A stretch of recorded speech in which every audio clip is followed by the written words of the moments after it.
ஓநாயும் 7 ஆட்டுக்குட்டிகளும். ஒரு காட்டில் ஓர் ஆடு தன் 7 குட்டிகளுடன் வசித்து வந்தது. அது தன் குட்டிகளை மிகவும் நேசித்தது. ஒரு நாள் ஆடு தனது குட்டிகளுக்காக உணவு தேட வெளியே செல்ல தயாரானது. உடனே தன் குட்டிகளை அழைத்து, பசங்களா, நான் சாப்பாடு கொண்டு வரதுக்காக காட்டுக்குள்ள போக போறேன். யாரும் சண்டை போட்டுக்க கூடாது. முக்கியமான விஷயம், ஒரு ஓநாய் உங்களைத்தான் எப்பவும் வச்ச கண்ணு வாங்காம பாத்துக்கிட்டே இருக்குது. அதனாலதான் சொல்றேன், என்ன தவிர வேற யாரு வந்தாலும் கதவை திறக்கவே கூடாது. ஆடு தனது குழந்தைகளுக்கு முத்தமிட்டு டாட்டா காட்டி சென்றது. ஆடு செல்வதற்காகவே அது செல்லும் வழியில் ஓர் ஓநாய் காத்திருந்தது. அது இளம் குட்டியாட்டின் இறைச்சிக்காக ஏங்கிக் கொண்டிருந்தது. உடனே அது ஆட்டின் வீட்டிற்கு சென்று கதவை தட்டி, குழந்தைங்களே, கதவை திறங்க, நான் உங்க அம்மா வந்திருக்கிறேன். நீங்க எல்லாம் சாப்பிட்றதுக்கு உணவு கொண்டு வந்திருக்கேன். சீக்கிரம் கதவை திறங்க. ஓநாயின் குரல் தங்களின் தாயின் குரல் போல இல்லை என்பதை புத்திசாலி ஆட்டுக்குட்டிகள் அறிந்து, ஏய் பொல்லாத ஓநாயே, எங்களை முட்டாளாக்க பாக்குறியா? மரியாதையா இங்க இருந்து போயிடு. பின்னர் ஓநாய் ஆடு போல பேசும் பயிற்சியை மேற்கொண்டு பின் மீண்டும் திரும்பி வந்தது. இப்போது அது உரத்த குரலில், பசங்களா, கதவை திறங்க, நான் தான் அம்மா வந்திருக்கேன். சீக்கிரம் கதவை திறங்கப்பா. ஆனால் அந்த ஆட்டுக்குட்டிகள் அறிவாளிகளாக இருந்தன. அவை எச்சரிக்கையுடன் கதவின் கீழிருந்த மாயக்கண்ணாடி வழியாக பார்த்தன. ஓநாயின் கால்களை பார்த்துவிட்டு, இல்ல இல்ல, நாங்க கதவை திறக்க மாட்டோம். உன்னை நாங்க அடையாளம் கண்டுக்கிட்டோம். எங்க அம்மாவோட காலு வெள்ளை வெள்ளைன்னு இருக்கும், ஆனா உன்னோட காலு ரொம்ப வித்தியாசமா இருக்கு.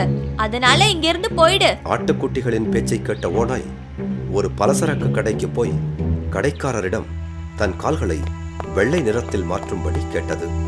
கடைக்காரர் ஓநாயின் விசித்திரமான தேவையை கேட்டு ஆச்சரியப்பட்டார். ஆனால் ஓநாயிடம் கேட்க அவருக்கு பயம். எனவே அதன் காலில் ஒரு மாவு எடுத்து தெளிக்க ஓநாயின் கால்கள் வெள்ளையாக காட்சியளித்தன. மீண்டும் ஆட்டின் குடிசைக்கு திரும்பி வந்து கதவை தட்டியது. என் செல்லங்களா, கதவை திறங்கப்பா. நான் திரும்ப வந்துட்டேன். சீக்கிரமா கதவை திறங்கப்பா. குட்டிகள் மாயக்கண்ணாடி மூலம் பார்க்க கால்களில் வெள்ளை நிறம் தென்பட்டது. அதனால் அவை கதவை திறந்தன. ஆனால் ஓநாய் உள்ளே வருவதை பார்த்த குட்டிகள் தங்கள் உயிர்களை காப்பாற்றிக் கொள்ள அங்குமிங்கும் ஓடின. சில படுக்கையின் கீழ் சென்றன, சில திரைச்சீலைகள் பின்னால் ஒளிந்தன. ஆனால் தந்திரமான ஓநாய் பெரிய கடிகாரத்தின் பின்னால் மறைந்து கொண்ட ஒரு குட்டியை தவிர மற்ற அனைத்து குட்டிகளையும் சாப்பிட்டு விட்டது.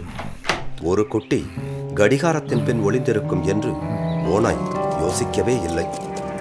சிறிது நேரம் கழித்து ஆடு தன் வீட்டிற்கு திரும்பிய போது வீட்டின் கதவு திறந்து கிடப்பதை பார்த்து ஆச்சரியமானது.